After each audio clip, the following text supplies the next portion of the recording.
Good morning. This is Diana Sescalini, and today we're going to talk about Chapter 10 for bookkeeping, and it has to do with selling merchandise. So let me park myself up here in the corner for you. Now, I know this may look a little different than what I'm used to, but I'm updating to the proper PowerPoint. So give me a second. Let me get situated. Okay. So in Chapter 10, we're going to look at how to account for sales and cash receipts. So you have to understand, in a merchandising business, we're selling product to a customer or to another supplier. But when we have merchandising, we have to actually buy it from somebody. So first we have to purchase it, then we turn around and sell it to a customer. And when we buy or sell, we usually do it for either cash or accounts receivable, which is a promise to pay. If I am a retailer will sell to the end user. That's like Walmart. They are a retailer.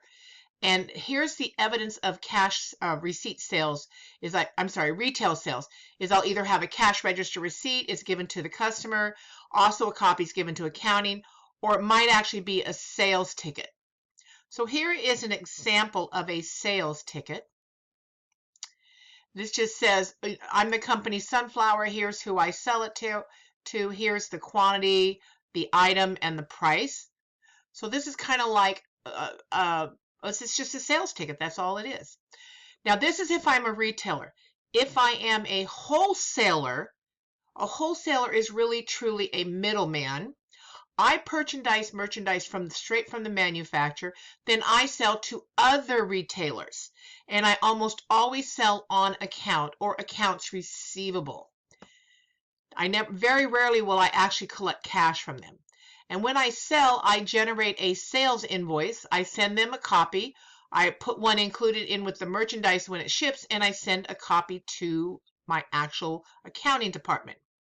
So here's a little flow chart for wholesaling. I buy something, I create, there's a customer purchase order. So a customer puts an order in with me. I process it. I send them an invoice. I send a copy to accounting, and I put a copy of it in the package being shipped. So here is an example of a sales invoice. So they're going to owe me $580. And I sold it to Picasso Painting, who is a retailer. I am this company here. Okay, so as a wholesaler, you are an actual middleman. And the first thing I want to talk about is something called a credit memorandum or a credit memo. A credit memo is when I, the seller, credit something to my customer's account. For example, a sales return. If my customer returns something to me, so let's back up. When I actually sold something to the customer, I sent them an invoice and I debited their accounts receivable. They're going to owe me the money in so many days.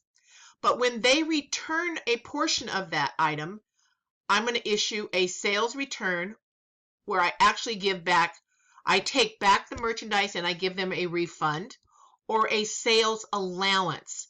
An allowance is that I reduce the price, but I'm not taking back any product from them. So possibly the product was damaged in transit. I don't want it back. Maybe it was just an error, but it costs more to send back than it's worth. So a sales allowance is when a customer doesn't return product, but you give them a credit for it anyway. So a credit memo is a paper trail, and I'm going to show it to you on the next slide, for returns from your customers. You're going to send a copy to the customer. You're going to send a copy to your accounting department. So here is an example of a credit memo. I'm Sunflower, and this customer here sent back 7 pieces of this, whatever this is here. And so I'm going to give them a credit to their accounts receivable for $48.30. So this is an example of a credit memo.